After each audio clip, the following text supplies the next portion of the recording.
Welcome to the Social Workers radio talk show on WCDB Albany 90.9 FM with co-hosts Dr. Eric Hardiman and Alyssa Lotmore. Here at the Social Workers, we address issues important to our communities with social work students, alumni, and community partners as our guests. As part of the University at Albany School of Social Welfare, we hope to take social work beyond the classroom and agency settings and directly to the public, because the public is the client. Catch us on air, online, and anytime.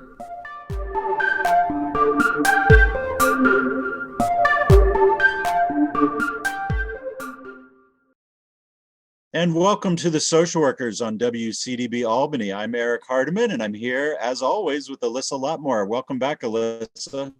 Hey, Eric. We have an exciting guest lined up today, too, in a little bit, who's also a WCDB It's going to be a great alum. Show. I know. I love when people who are on WCDB, they can sort of relate to us and know about the radio and just how fun it is to have a radio show, I guess.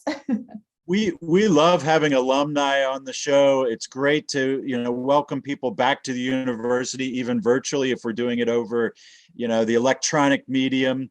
It's still great to see what folks who have graduated from the University at Albany in any of our programs, what they're doing now and where they are, sort of catching up with alumni is the way I think about it. And so part of it is just getting updates, but it's also really nice to just hear about the successes and the challenges and all the great things that are going on with our alumni. There has been a lot of crummy things with the pandemic, but I think one of the positives was figuring out different ways to record the podcast. Usually we were live in studio, guests would call in, but even for someone like our guest today who lives in Montana, calling into a 9 a.m. Eastern time show is not always practical or feasible. So this is one of the, I think, good things about the pandemic is that we were able to sort of think outside the box, get some other equipment and be able to record the show and to connect with guests and alumni who are not local. Yeah, it's been one of the nice things. I mean, you and I have talked about it a lot, but we don't always talk about it with listeners, but we love radio and we love the medium of radio. We also love podcasting and the sort of ability to combine the two, but to do so, remotely is something that you and I were able to sort of pivot to very quickly because we've both had to do that professionally in the last 2 years. And everybody's using Zoom and everybody knows the technology, and it's much easier to conduct an interview this way than it was 2 years ago for us. And so it's great to be able to, it's obviously not great to be in the middle of a pandemic like we are right now, but it is great to be able to connect with folks quickly, electronically, share information quickly, get episodes up quickly, and that's a really nice benefit. Yeah, I don't like Zoom for anything else, but this I like Zoom. I do like Zoom. Otherwise, I'm not a Zoom fan outside of the recording shows and some meetings. But we're trying, at least here on the Social Workers, we're trying to embrace the technology and really think about how we can use that technology to our benefit. Boy, it's a really interesting time right now, Alyssa. The Omicron numbers are going up daily. It seems like we are, in a time of, it seems like a new uncertainty where folks are just, schools are up in the air around the country and trying to go back to school, trying to get students back in the classroom, but worrying about teacher safety and student safety, community safety. We still don't have, the whole population vaccinated and boosted. And it's just a really fascinating, challenging, difficult time right now. It is. And it's very, even though there are facts and data, it's still very polarized, especially based by region. Some regions, schools are completely open. There's no masks. Other regions, schools are shut down. Teachers are refusing to come into work. It's very interesting how this is all playing out. And I think one of the things that we'll talk about with our guest, Dr. Caringi, is how social workers can be really great communicators and help to build bridges and help the communication between doctors and individuals who are worried about the vaccine, or for teachers and students and their families, how can social workers be that bridge to help get information and facts and just communicate and build rapport with people, so there's a level of trust in the information that they're being given. Well, and trust is such a critical part of it. I mean, we're living in an age where information is everything and access to information is everything.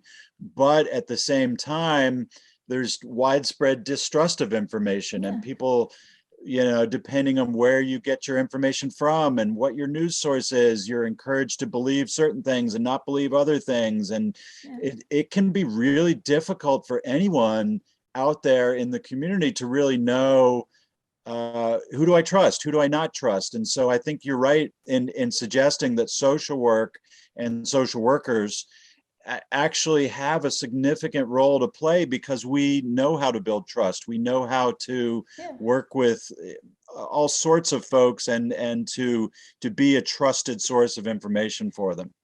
And social work is a profession that, amongst all of its other qualities, one of the things that it really values itself on is on the ability to have conversations, the ability to, to build relationships between groups of individuals, groups within communities that maybe have different perspectives. And we often see ourselves, and by we, I mean social workers, as being mediators and being able to bridge some of those gaps in the community. And so I wonder, I'm just thinking aloud, but wondering what social work is going to look like 6 months from now, a year from now, if things keep kind of going down this path of divisiveness.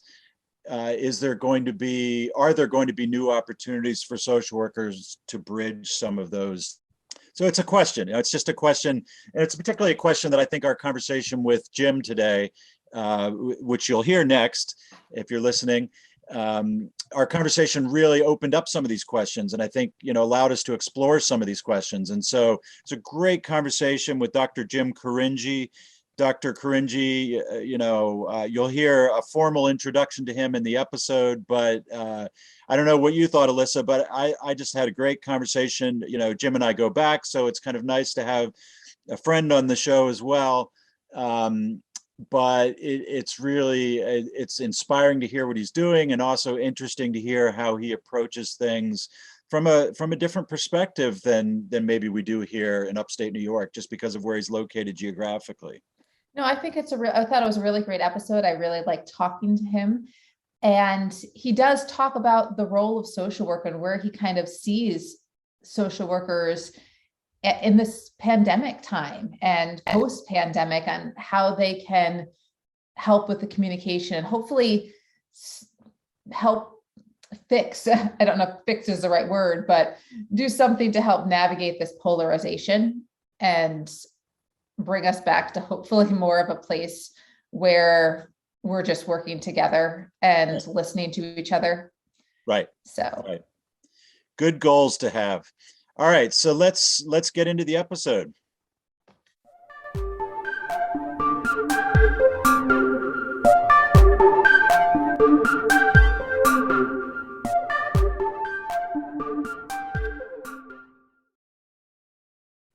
And welcome back to WCDB Albany. My name is Eric Hardiman, and I'm here with Alyssa Lotmore for the Social Workers. Welcome back, Alyssa. Hey, Eric. We've got a great show lined up today. We are speaking over the airwaves with Dr. Jim Caringi. Jim Caringi is a professor and chair at University of Montana School of Social Work. He is a licensed clinical social worker with considerable practice experience with diverse populations in several different locales. Dr. Caringi's research and development interests encompass primary and secondary traumatic stress, adverse childhood experiences, participatory action research, and both professional and interprofessional team formation and collaboration. We'll also hear in the course of our interview about some of his upcoming work in the area of vaccine hesitancy. His research has appeared in a number of journals, including Research on Social Work Practice, the Journal of Family Strengths, the Journal of Public Child Welfare, and he's also co-author of Participatory Action Research, published by Oxford University Press. He's been awarded over $4 million in federal grants to pursue his own research. He is a certified adverse childhood experiences master trainer. He's committed to raising awareness about the impact of child abuse and neglect nationally, and a commitment to social justice drives all of his work. Dr. Caringi and his wife Brenda live in the west side of Missoula and have two awesome daughters as well. So welcome to the show, Jim. Welcome to the Social Workers. Thank you, Eric. Thank you, Alyssa. It's good to be back on WCDB. I should also say, and I should have said this by way of introduction, that Dr. Caringi, formerly known as Jim, we'll still call you Jim, is also not only an alumni of the school, an alumnus of the School of Social Welfare at the University of Albany and of the University of Albany's undergraduate program, but is also an alumnus of WCDB itself, so a former DJ. So we're excited to have you back on the CDB airwaves. It's good to be back, and I guess first thing I'll say is how lucky Albany is to have WCDB. It's one of my favorite parts of the community, certainly of the university, and has been since 1986. How's that? Wow. So is that when you started on the air? Yeah, well, I started on the air in 1986. No, I started at SUNY Albany as an undergrad in 1986. And I think my second semester, I was on the air by the spring. So, and I had one of those dreaded, I think it was, I started at 1:30 in the morning and I went till like 5 or something. It was something. A lot of fun and a lot of coffee. So yeah, a lot of us DJs have been, college DJs have been there in the middle of the night. Absolutely. Yeah. Yeah. Well, CDB is WCDB, for those of you who are listening online and maybe not as familiar, or listening via the podcast, not as familiar, is just a great college radio station at the University of Albany.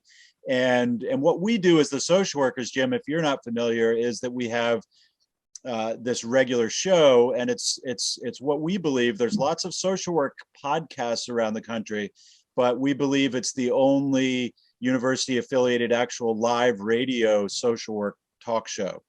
And so we really value that and value being over the FM airwaves in addition to having a podcast format.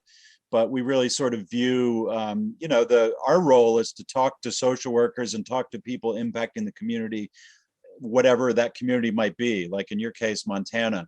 So Alyssa, do you want to kick off some questions, and let's get the conversation rolling here? Well, this is going to be a little different because you're not DJing. We should have had you have some music on here too, to have you more familiar with like that, reminiscing about being a DJ on WCDB. Absolutely. So for the interview today, let's just start off a little bit. You said you're an alumnus of the School of Social Welfare of the University of Albany, of WCDB. How did this all connect to lead you to social work? Sure. It's a fun story for me to think about. So I went to an upstate New York, Palmyra Macedon High School, Wayne County, out by Rochester, Buffalo. At the time, still is, farm country.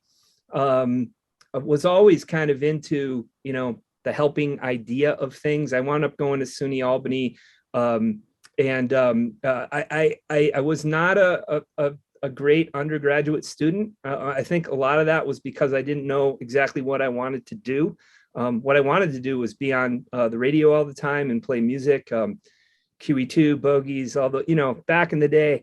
And that was all great. I can say that I quit school for a while, was, to spend time on music, came back. So for those of you, if there's any students out there that have difficulty with school at first, keep at it. You could be a professor someday if you want to. Did not see myself in this position ever. I'll say that first. What I like to tell people, I didn't see myself being a professor. I didn't see myself especially being a professor in a pandemic, which I am right now. We all are, right? So I kind of got less enamored with the full-time music thing, and I started actually volunteering at the what was at the time called the Cerebral Palsy Center for the Disabled. So in Albany, I think it's called the Center now. I'm not sure. I think that's the Center for Disability It is. Services. Yeah. Yeah. So, okay. So I worked there. Well, I volunteered there actually playing music with my band at the time, Private Plane. And Jim Crawley, one of my besties, still works there. So I volunteered there doing these things, and I really started to dig that. And I wanted to instead of trying to make music my career and make money off of that, I needed to do something different. I was just really enamored with working with adults with, at the time, what was referred to as profound disabilities. So I worked with individuals that were actually at the institution Willowbrook, very famous for abuses that then eventually resulted in the Community Mental Health Act. But I worked with these, I volunteered and then applied for a job and got it in a classroom working with these adults that were very, like they were in chairs, really profound disabilities, physically, IQs, if you believe in the intelligence quotient as a thing, of being like 35, and so that unto itself was a profound experience to me. I got to work on a multidisciplinary team. So I worked with psychologists, with occupational therapists, with physical therapists, with nurses, doctors, and social workers. And what happened is what the social workers did resonated with me the most, because I really liked the fact that, they did the clinical kind of individual work, but also looked at this kind of systemic macro perspective, which I didn't know what to call it at the time, but that was what was going on. And I then applied to Boston University, where I got my master's degree. I got in provisionally. My band didn't think I would get in, but I did. And moved to Boston, and was going to become Boston University focused, and still does, kind of on urban social work. Mm-hmm. Which, I don't know if we'll go to this story or not, but, I took that then after I graduated to Alaska, because I thought I was going to be a city guy, but I was not.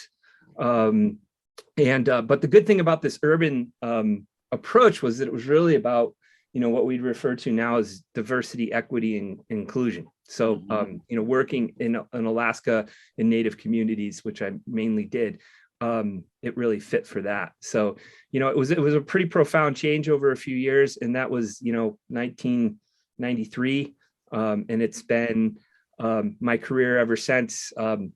First, 10 years of practice, and then went on to academia, like I said, which I never saw myself doing, but there's a story there too. So yeah. So how do you go from being a social worker in Alaska and doing that kind of work in a fairly remote area to then deciding to go back to academia and become a professor? What's the decision process for you there? Yeah, it's fond memories to think about that. So, basically, who would become my wife? My wife Brenda and I did a large road trip. We had a long distance relationship between Boston and Jackson Hole. We wound up in Portland, where the money ran out, and I actually started applying for jobs in Alaska, because I really got into the outdoors, mountaineering in the White Mountains, things like that, when I was in Boston. And Alaska is kind of the quintessential for that. I was applying for jobs up in Bethel and Nome. They paid a lot of money, but it's really expensive and remote. They were too smart to hire a greenhorn like me from Boston. Luckily, because I wound up getting a job in Homer, Alaska, at the Community Mental Health Center, which is referred to as the banana belt of Alaska. So it's the climate is not that much different than where I am now in Missoula. The winters are a lot longer. It gets colder, not all the time, and the summers 60 would be a hot day there. So there's differences, but it's much easier than Alaska is a third the size of the United States. So there's huge difference. I worked for the Community Mental Health Center for a little over 3 years, loved it. And during that time, I was asked by a supervisor in a staff meeting if anyone wanted to fly to a small village across the Kachemak Bay where I live to do itinerant work. two villages, and everyone kind of sat on their hands. And I went, yeah, totally. I'll do that. That sounds awesome. I started going over there to these villages, about 150 people, only accessible by small plane. You land on the beach. You could take a boat ride too, but it'd be like half a day. I really got connected. It took a long time to get connected at that level. But then I got asked to apply for a job for a native corporation. So in Alaska, they don't have the reservation system that we have here in the lower 48. They have this corporation system, which is a whole nother story you could look up. But basically it's taking funds from the federal government through the Indian Health Service, Bureau of Indian Affairs, and compacting them so they go directly to the community. So they hired me to be the community health development coordinator of these two villages of about 150 people each. So that became my full-time job as opposed to being itinerant. That's what really brought me here circuitously to academia, because these villages are amazing. They're incredible. They've survived over 10,000 years. They're loving, smart, intelligent people. And there are some really bad things happening, and some bad things that they do to each other. I needed to figure that out, because like I said, what is it with this juxtaposition? And it really comes down to what I learned, oppression, the fact that they were, basically tried to be annihilated by the federal government through federal policies. But, so anyways, and I started to experience what I didn't know what it was called, but was secondary traumatic stress. So I learned about that after I came to my doctoral program, but I really needed to figure this out. What was going on. And, semi-privileged white guy from upstate New York, what do I look towards? I look towards school again. But I should say, before that, I wound up getting an adjunct professor job in Juneau. So I taught just a little bit, and I was able to see if I liked that for about a year and a half. Started applying to programs, and I met online. Email was happening back then. Eric Bill Reed, former PhD director, and we got talking, and I do have family around the Albany area, and that brought me there. And so it was really this life-changing experience in more ways than just that. But that got me here.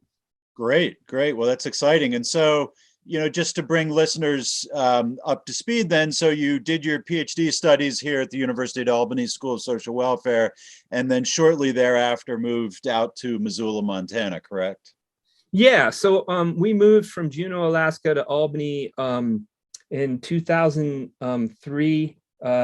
We had my daughter, Darla, who I was reminded that Alyssa heard me talk about a lot in the human behavior class. So when I was a BSW student, yes. And I think we have similar years, because I graduated from high school in 2003. So I entered UAlbany in the fall of 2003. And then I graduated the BSW in 2007 and went on to the master's. But I think you were talking about moving to Montana around that time too, because I remember that. So I think I was at UAlbany at the same time you were. Yes, absolutely. Yeah. So we were moving out with Darla. You can't drive out of Juneau. You have to take a ferry or fly or whatever. So it was this long, we took a ferry down to Bellingham. And Brenda was 8 months pregnant at the time. It was a circuitous route. She flew from Seattle with Darla, another social worker alum from SUNY Albany, Eric Katz, MSW, came out to meet me, and we drove across the country. And one of the places we stopped was Missoula. And we looked around a little bit. I was in a hurry because I didn't want to miss the birth of my daughter, but we looked around a little bit, and I was like, wow, this could work. We could come back here. The University of Montana is this idyllic, mountain town, the hippie People's Republic of Missoula, amidst a very red state, mountains coming right out of the campus. So, and just by, luck, they had a position open that right when I was finishing my PhD program, interviewed, got some advice from Dr. Hardiman about whether or not this was the job for me. And we wound up coming out here. So, and it's just been a great fit. And I've actually been encouraged to apply for other positions and deanships recently and things like that. And we're, this is home. So my family has told me a couple times I could go, but I'd have to visit them on holidays because they're staying here. So that's a great story. And for those of our listeners who are, either current students or people considering social work as a career, it's really nice, I think, to hear a story like yours. And we haven't even gotten to your research. We've only brought folks up to date through your move to Missoula. And so next we'll talk about your research that you've done since, arriving at Missoula. But even what you've told us so far, I think, has really given listeners potentially an idea about the fact that social work doesn't have to be place-based. It doesn't have to be just in your local community, and that, people can go on adventures and move to Alaska, move to Montana, and combine interest in the outdoors and in indigenous communities and in diversity and equity. And, there's all sorts of career pathways in social work that maybe don't seem readily apparent when you think about, what is it that social workers do? But I think you really sort of demonstrate in a very real life way that the opportunities are almost endless. Yeah, I agree, Eric. Totally. And that's one of the most exciting things to me about social work. I talk to my students about that all the time. It's like one of the areas I haven't been interested in ever, is gerontology. And they're talking about subject matter and things like that now. I love my 80-year-old mom, but I don't want to do that work, so but I could, because of the education I got at SUNY Albany, and Boston University before that. We could do those things and we can do them anywhere. And then looking at what the pandemic has taught us in terms of what can happen online. I mean, just with our teaching, right, Eric? It's like, I can never teach online. No way, can't do it. And then there's this deadly pandemic, and lo and behold, it happens. And then so I think that's true in our social work practice, that, we get stuck in ways. And one of the things I've, learned from Dr. Hal Lawson, who recently retired, is, that just because, a lot of times we do things in social work, because we've always done it that way, That's not always the best reason. Yeah. So since that time, I mean, I remember when I was a student too, and I signed up for, I think, every class that I could have as a BSW that you taught, because it was a nice, refreshing take on social work, especially listening to your experiences. I remember you talk about your work in Alaska, and I knew that you didn't have to just sit in an office and be a clinician to be a social worker. And that's one thing that I loved hearing from the professors that I took. I was always kind of selective because I wanted to hear that experience piece from the instructor about what else can you do with social work? How do we think outside the box? Or from what the textbook says. So how did the work that you were doing in Alaska, where is that that led you for your research area? Have you stuck with the type of work, or have you decided to research in other areas? So I've always been a mental health guy, so that was my area, and then mainly focusing on trauma. But then when I got to Alaska, it's really impossible, even at the community mental health center, that, Homer's a community of at the time, about 3,000 people, and I think our chart numbers went to 4,500. So we were a well-used community mental health center, so, but I couldn't just be I only deal with trauma. If someone came in with an eating disorder and that wasn't I learned some about that in Boston University. I had to, go in those different areas. So I got pretty broad with that, but I wanted to go to research secondary traumatic stress is what I thought when I came out of Alaska, in part because I saw it happening to myself. And when I started at SUNY, I got connected with Mary McCarthy, Kathy Breyer Lawson, Hal Lawson, Nancy Claiborne, who are working in the area of child welfare, which has now become the National Child Welfare Workforce Institute. So I was a student. I was assigned, along with teaching, to work in that center. And I remember being asked to do some more work there and continue. And I made a statement of, well, I don't really do child welfare work. I do mental health work. And, that now that's laughable. They go together, right? Right, So, right. so that kind of led me to my dissertation of doing secondary traumatic stress, looking at secondary traumatic stress and the impact on child welfare workers. And then I've continued that here in the state of Alaska, doing studies on secondary traumatic stress with Eric and licensed clinical social workers. One of the first studies I did here, have broadened that out to public schools. Cameo Borntrager and I have the only two real studies that have been done on the impact of secondary traumatic stress on teachers. It's starting, like, especially in the pandemic, to get traction. More people are doing that.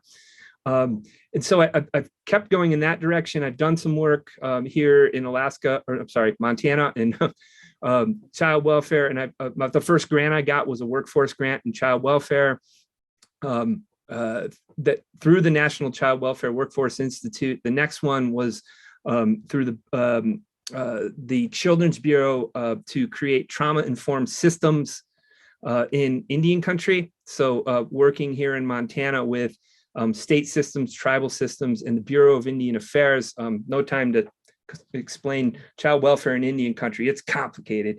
So that was a $3.2 million 5-year grant that really kind of took me to becoming an academic chair. And then continuing my research.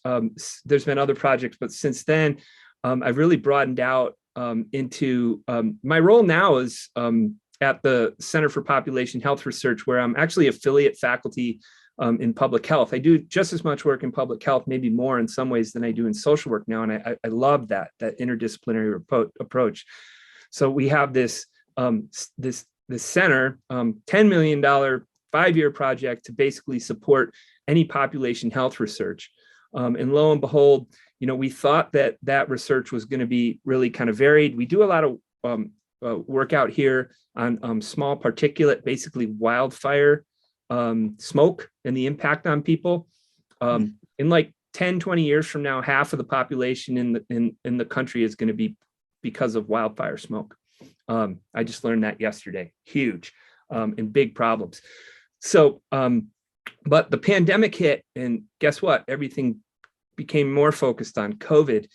And so I know very little about wildfire smoke particulates. I know more and more about vaccine research, but my role right now really is as a methodologist. Like Eric, I'm a mixed methodologist, a qualitative researcher too. And that, I don't know about you, Eric, but I've found that, the interest in qualitative research by other researchers that know nothing about qualitative research is growing rapidly. So, and funders are starting to say, hey, this is legit. And then you have folks that are mainly trained in quantitative methods. They don't know how to do it, and they come to people like us. So my role now is as a methodologist to help people in physical therapy, in pharmacy, in social work, in biomedical sciences, in forestry, to kind of develop their projects. But my main project now is, I think as Eric had said, is around vaccine hesitancy specific to COVID-19.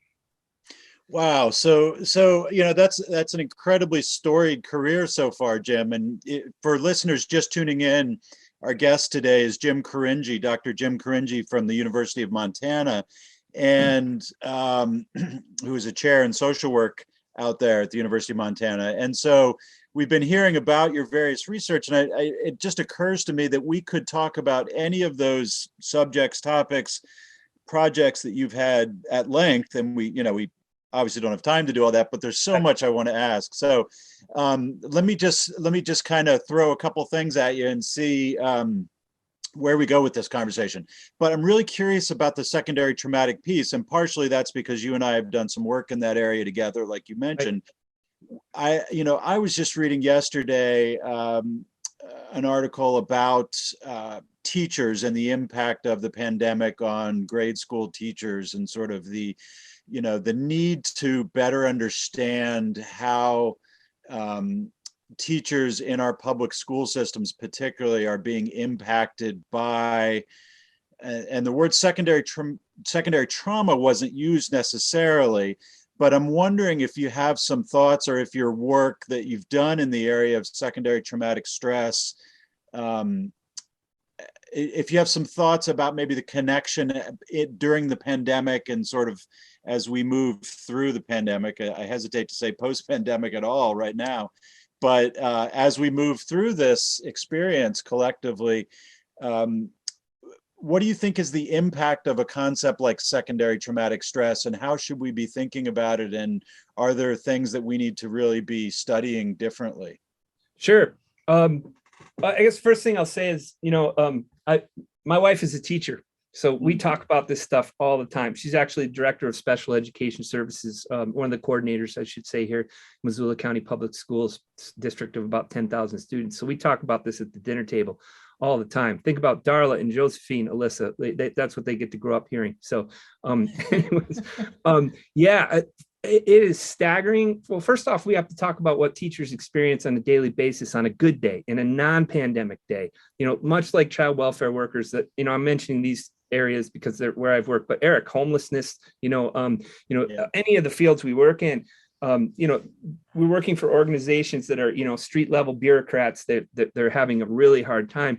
So it's hard enough in schools.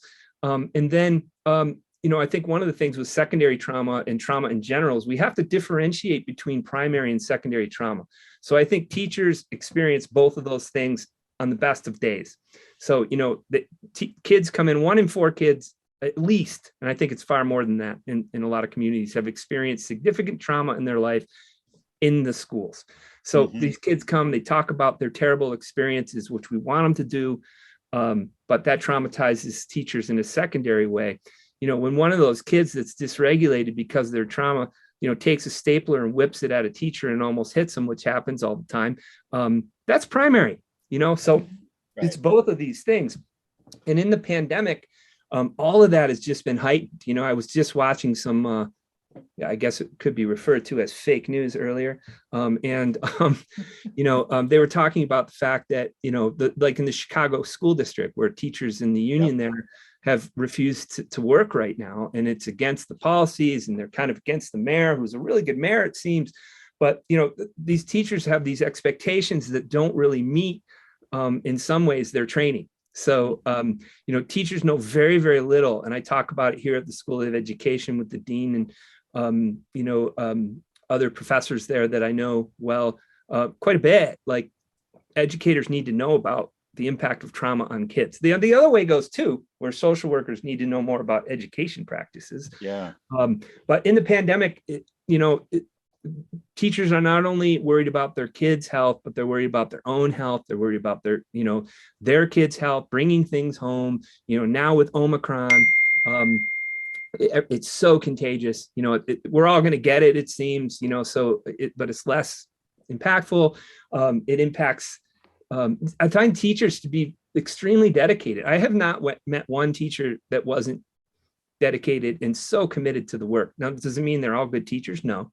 But they're trying, so an incredible setup, remote education, the fact that we know that kids, for social emotional learning need to be together, but if we put them together, it's dangerous. So, all of those things and more. Yeah, and it just seems like also teachers, as you put it, they weren't prepared for this pandemic. This was not something that people trained for, expected, and it's a whole set of different pressures, stresses, worries, much even separate from the student experience that teachers have to regulate and handle in the classroom, their own set of emotional, expectations and experiences around well-being and safety, and all of these things, become really complex, I think. Yeah, and one of the things that I had good fortune to write a book on the treatment of complex post-traumatic stress disorder, a chapter twice, a revised one with Lori Perlman, who kind of coined the phrase vicarious trauma. What we talk about is this kind of tragic disconnect that exists between what people need to know and what they do know in their careers relative to trauma. So I think that's the best word. It's tragic. So talk about that or go ahead, Alyssa. Yeah. No, I was just kind of curious, tying in two types of your research, when you're talking about the secondary trauma on teachers and how this is impacting people, and how in Chicago, sometimes the level of expectation of what can be done to keep everyone safe. How does that tie into your research with vaccine hesitancy and individuals who might be looking at their choice being the safer option and different things like that? So how does all of that tie in together, or does it? Well, I think it does. In between these things, I had the good fortune of going to a think tank for a couple of years in Seattle, about 20 of us around the country, including Rob Anda, the PI from the ACE study. So I got to know Dr. Anda, to call him a friend now. And I learned a lot from him in terms of, the impact of ACEs. So I think that's one thing, Alyssa, that, ACEs are all of us. It's not something that happens only in these marginalized communities. So that's one of the things, that brings me to think about the connection between trauma and then vaccine hesitancy. But as far as that study goes, that we're looking at individuals here in Montana and whether they get vaccinated or not for COVID-19. And so this is a study. It's actually a NIH supplemental grant for an R01, which is a large National Institute of Health grant for folks that might not be familiar with those things. And it's a quick one. It's like we've got a year to kind of figure out why is it in rural communities that in rural and tribal communities, why individuals are not getting vaccinated. And here in Montana, I saw something that said we were like 45% vaccinated, but I think that's one shot or more, so if we look at fully vaccinated, I think we're far less than that. And so have you started data collection with that, or is it, where are you in that process? Yeah, 2 days ago, we had our first interview. And we're interviewing 20 rural participants, 10 vaccinated, 10 not. And then we collaborate with All Nations Health Center here, which is an indigenous health center here in Missoula that serves the region. And they have a team that collaborates. I lead the qualitative efforts. And they are doing the same thing with 20 indigenous individuals who have been vaccinated or not. I think that's really important to me, is in that the lead there in that project is an indigenous student, and then also an indigenous team. I think that's really important. That's that's one of the reasons why I'm not researching presently in Indian country, which I did for a long time, is because I folks can't see, but and not that it matters, but I can say that I identify as a white cisgendered male. So I don't. It's important to have indigenous researchers do that. So we've collected the research and the data we're starting, and we've got a lot more to do. And are you aware, and I'm probably asking you to, maybe talk outside of to just speculate, but are you aware of other studies, or is there other work on vaccine hesitancy that's going on right now in other parts of the country? Well, the first study that I was fortunate to be a methodologist on with Dr. Sophia Newcomer here in public health, an epidemiologist that leads these efforts, was on HPV, so human papillomavirus, and which is a big deal, and is one of the number one causes of cancer, especially in boys. And we need to get them vaccinated by 11, really, and that's not happening. So that there's research in other areas in terms of vaccine hesitancy. COVID-19 is only 2 years old plus. So not much. To be honest, we're really on the cutting edge. University of Montana was recently ranked somehow as a top 10, university in the world doing COVID-19 research. But I can say that some of the things that we've seen have to do with things that you would you would guess, like misinformation, Yeah. social media, the fact that there is not any real, valid information that's getting out to people. And it's kind of scary in that way. So. Yeah, and I guess the next thing I'd ask is which is maybe asking you to jump ahead a little bit in your research, which had you just started data collection, but do you have a sense of what some of the implications might be for social work and the social work profession? So if we better understand why people are hesitant to get vaccinated, is there a role that you see for social work in that picture? Absolutely. I think that, one of the things we know too is that physicians, through no fault of their own, are not good at talking to patients about difficult things like whether they should get a vaccine or not. So social workers that are trained in things like motivational interviewing are, so I think that integrated behavioral health is an area that social work is needed more and more in, so that we can do what we refer to as a warm handoff. If someone says, in a doctor's office, I don't want to get I'm afraid. I heard on Fox News that, my kids are going to get autism. Doctor's got his 15-minute time. He doesn't have time to do it, doesn't know how to do it. You hand that off to Alyssa, the social worker, who then can, have that conversation. I think that helps. In terms of the research, it doesn't help to do what oftentimes I want to do, which is, take my relatives that don't want to get vaccinated and shake them and go, no, you just need to do this. Stop, please. That doesn't really help. So motivational interviewing types of techniques can. And then the other thing that my latest hypothesis, and I shared this with Dr. Newcomer just last week, was that, it seems to me that really what we need are policy changes. And, I started thinking about what happened with smoking and why smoking has declined so greatly. And I don't believe it was because of the Just Say No campaign or education or anything like that. It was because we kind of came up with these mandates of, like, you can't smoke on the University of Montana campus. You can't, probably not Albany either, right? No, you can't. Right. Nope. So people they got to sneak. It makes it hard. And the other thing we did is we really raised the prices by taxation, so I think that's the major thing. So, I really think we need Band-Aids, and that's hard, but social workers know how to do those things. Right. We've all had, I think that's where we really got to go. And, the political environment is not amenable to that right now, but it's kind of scary, actually. Yeah. Yeah. And I guess, where do you see social work? I mean, you've listed so many things, so many ways that social workers can be more involved and help with things like vaccine hesitancy, where people might think that's more of the medical field, but social workers can play a role.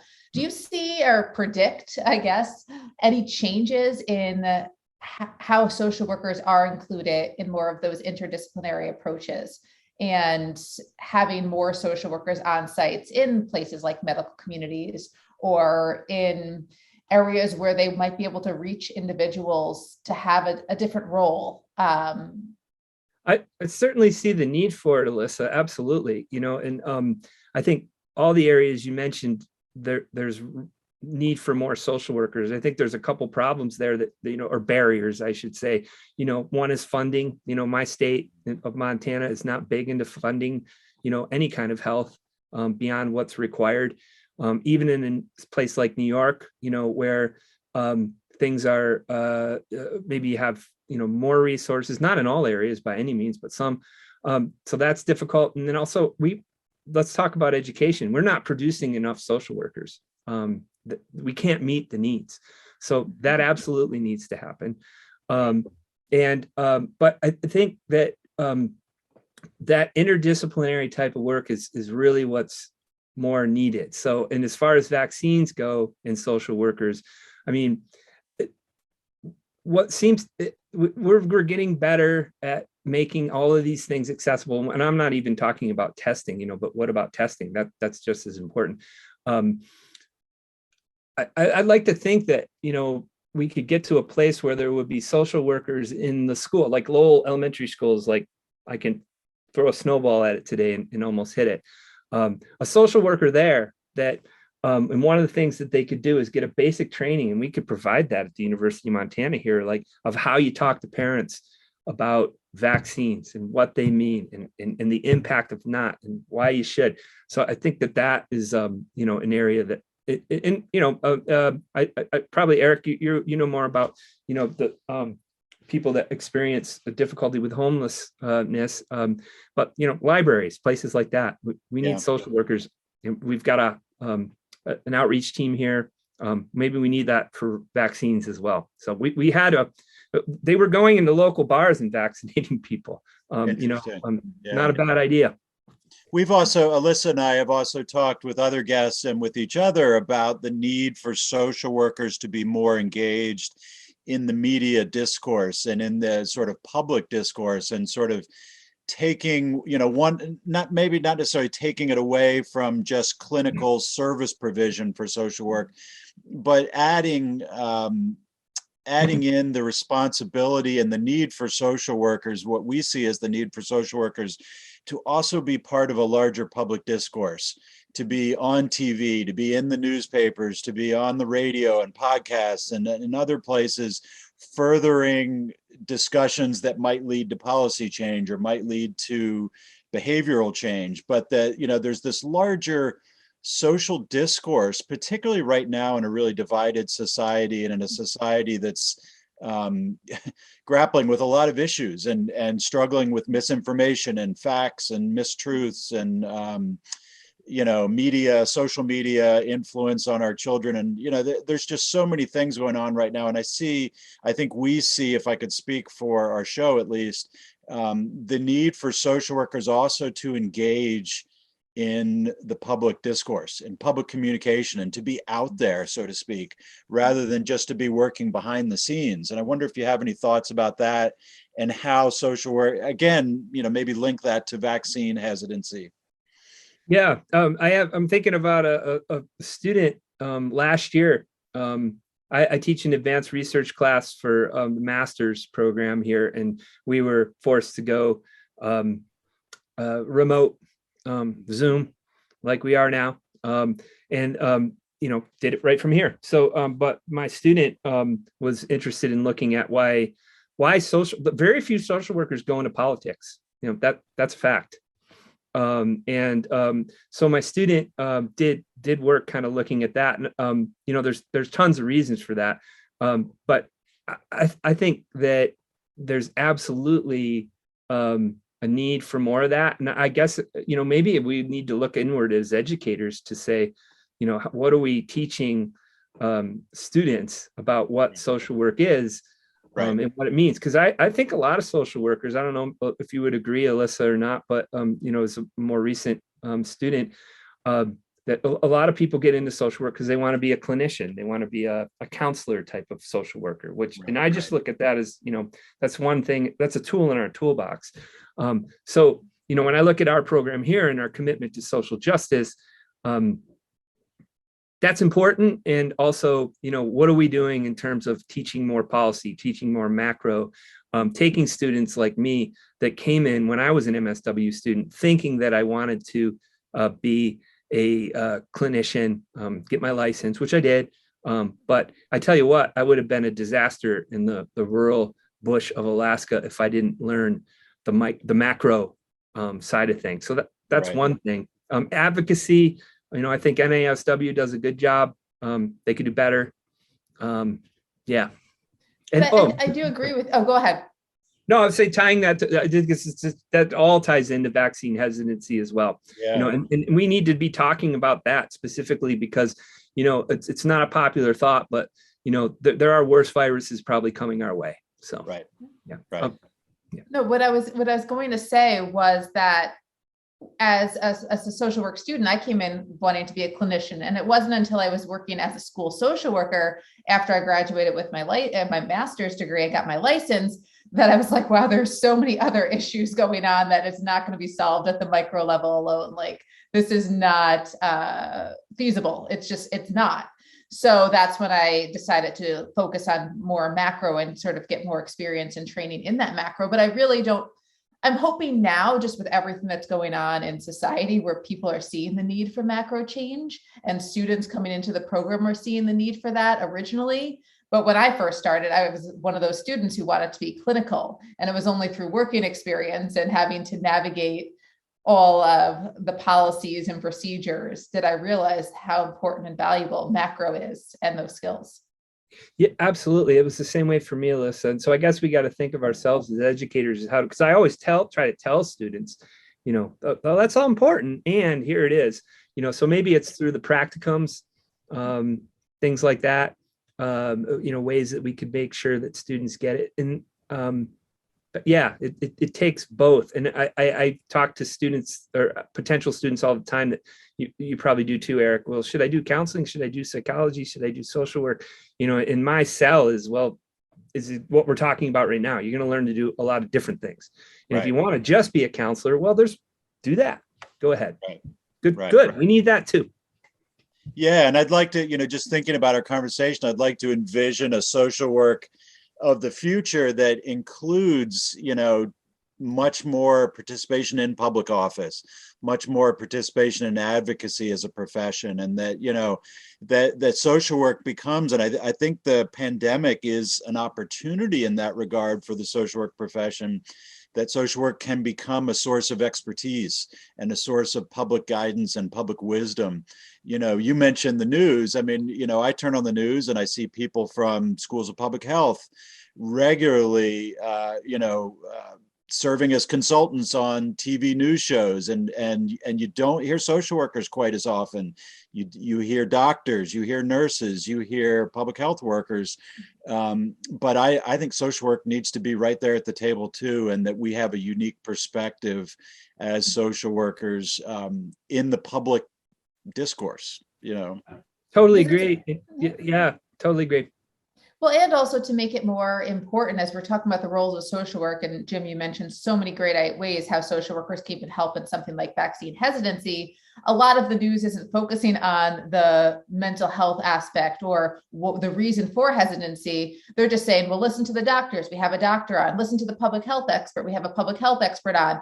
But no one's really talking about that social work role and how we are communicators and can build rapport with individuals and have those conversations to help individuals make the best decisions for themselves. And that's not in the dialogue in mainstream media. Or even in our policies, when our governors and elected officials come on, it's not really talked about the role of social work and having these conversations. It's just listen to this expert and just follow whatever they say. Yeah, and I think in social work we're good at not just talking but doing. So that's a big deal. And my thoughts on what you said, Eric. With this pandemic that's going on is never waste a good crisis, right? That's a quote, and I think we're forever changed, certainly in higher education and in all elements. So we as social workers this is an opportunity in a very difficult circumstance for us to potentially, I don't know if I would say reinvent ourselves, but, because we have the rich history of, Jane Addams, Mary Richmond, we've got it both. And just kind of revisiting that. Maybe some of it's about, more critically looking at what we do. I would. How has this changed you in this time? I mean, you're a professor who is teaching during a pandemic. There's a lot going on. How has this pandemic and this crisis, how has this changed your role or your thought process on things? So in a lot of ways, and I'm fine with sharing with folks that are listening that, I am someone that's been completely vaccinated, but before I was boosted, got COVID back in mid-September, don't know how, doing all the right things. And I was a long hauler till, a few weeks ago. So, I have felt it, and it's not the flu, everybody. No time to talk about, really the difficulties, but it's much worse. At least, what I had was probably Delta.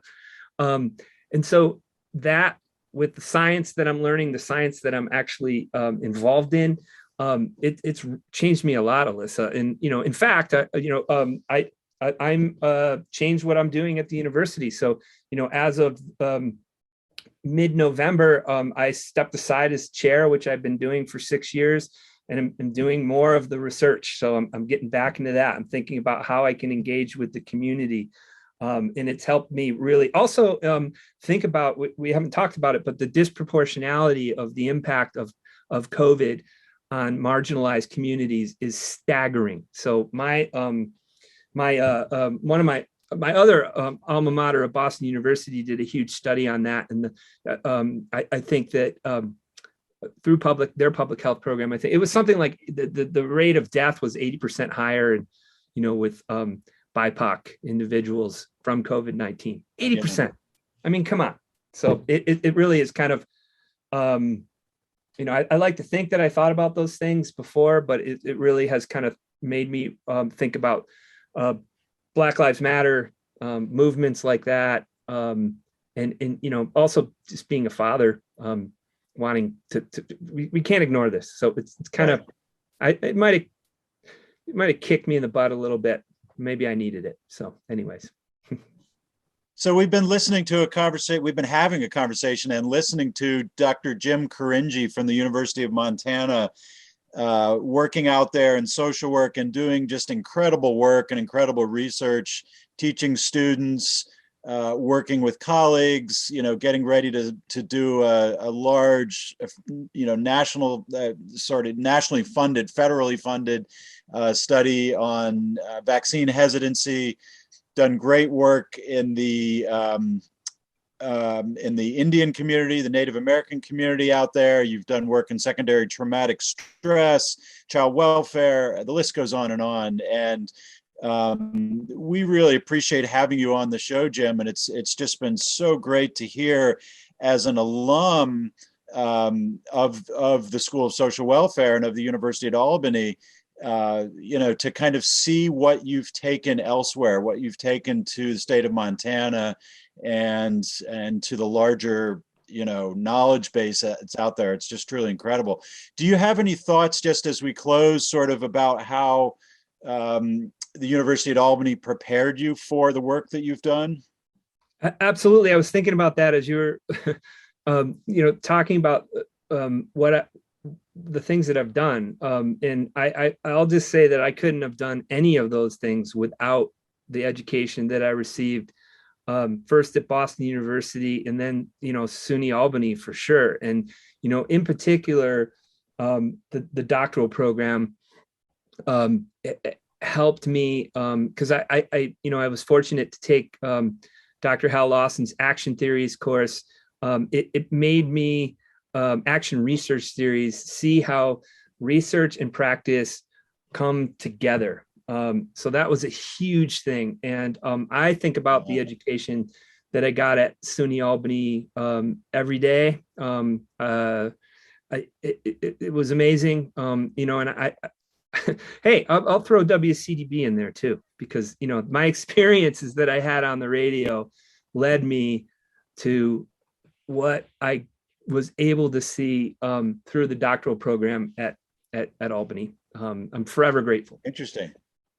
Well, we see, Liz and I both see, radio and podcasting as also being community building. And so sharing the voices of folks like yourself and other, people that we've interviewed from around the world, basically, that there's a community building that happens there too, that we're sharing information and extending the conversation into the public. So thank you so much for talking with us and for catching us up to date. And we hope you'll be a frequent flyer and come back and talk to us again and let us know the results of your study, particularly the vaccine hesitancy study, because I think that those results are going to be really timely and we want to hear about them.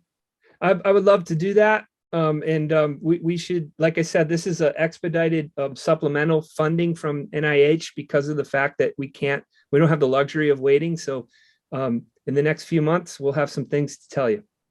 Great. So Alyssa, do you have anything else to close out?